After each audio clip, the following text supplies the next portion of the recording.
you're looking to jump on the latest smartphone trend, then ultra-thin phones are where it's at. The Samsung Galaxy S25 Edge launched back in May, but it's finally been joined by the Apple iPhone Air, and both devices take different approaches in finding the right balance between form and function. So, which approach is best and which ultra-thin phone should you buy? In this guide, we'll run through the key differences between the iPhone Air and the Samsung Galaxy S25 Edge to help you answer that question.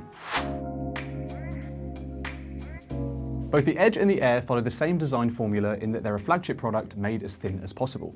A thinner body means far less volume. The iPhone Air, for instance, is 31% smaller than the iPhone 17 Pro, which also means cutting back on certain features and experiences. Apple's phone features a stunning design with slightly tapered edges, measuring 5.6mm at its thinnest point and weighing 165 grams. To achieve such a slim profile, many of the Air's core components are housed inside the so-called camera plateau, which maximizes space for the battery below. And despite this component Tetris, you do still get Face ID, the action button, and even the camera control button on the iPhone Air, which helps maintain its flagship feeling.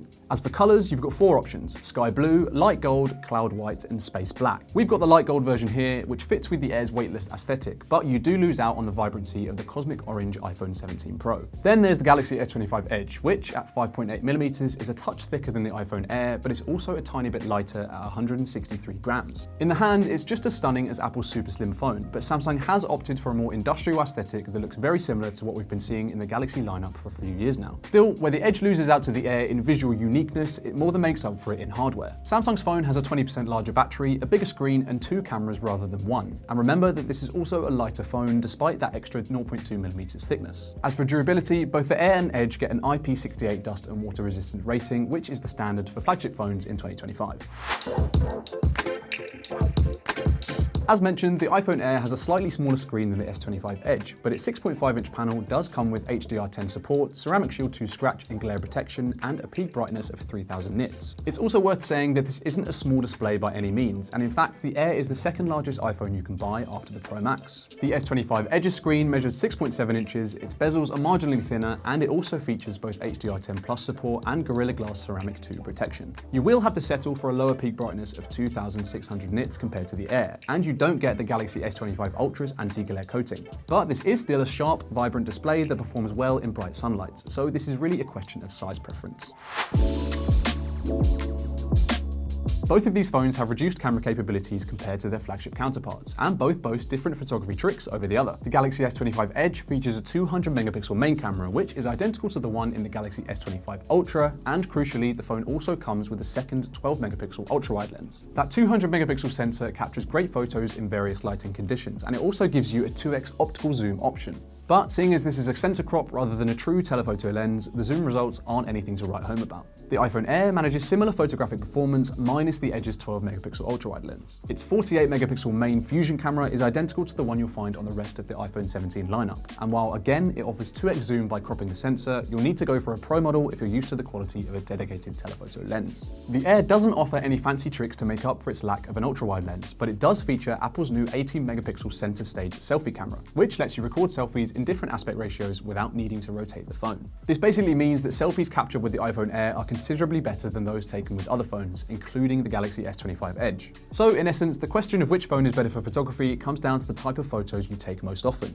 The Air and Edge are pretty equal when it comes to wide photography, while the Edge takes the ultra-wide crown and the Air wins out for selfies. In their respective thin phones, Apple and Samsung have pulled no punches when it comes to under-the-hood specs. The Galaxy S25 Edge features the same Snapdragon 8 Elite for Galaxy chipset as used by the best Samsung phones. And it's paired with 12GB of RAM and either 256GB or 512GB of storage. The performance of that chipset is slightly throttled to better manage heat dissipation within the phone, so it won't quite match the Galaxy S25 Ultra in benchmark tests. But this is still an extremely powerful handset nonetheless. The S25 Edge runs Android 15 and is guaranteed to receive 7 years of software and security updates. It also comes packed with a host of Galaxy AI and Google Gemini features, which make it one of the best phones around if you're willing to embrace AI. The iPhone Air, meanwhile, features the same A19 Pro chipset as the iPhone 17 Pro Max. As with the Edge, Apple's Pro iPhones will perform slightly better when it comes to benchmark scores, but in our testing, we didn't really notice a day-to-day discrepancy between the iPhone Air and Apple's best iPhones. Now, the iPhone Air doesn't have as many AI features as the S25 Edge, and Apple Intelligence is still less than complete. But iOS 26 is a radical software overhaul that's clearly designed to accentuate the curves and overall sleekness of the iPhone Air specifically. Liquid glass, for instance, looks absolutely stunning on Apple's super slim iPhone, so even without those AI features, the Air is more than a software match for the Galaxy S25 Edge.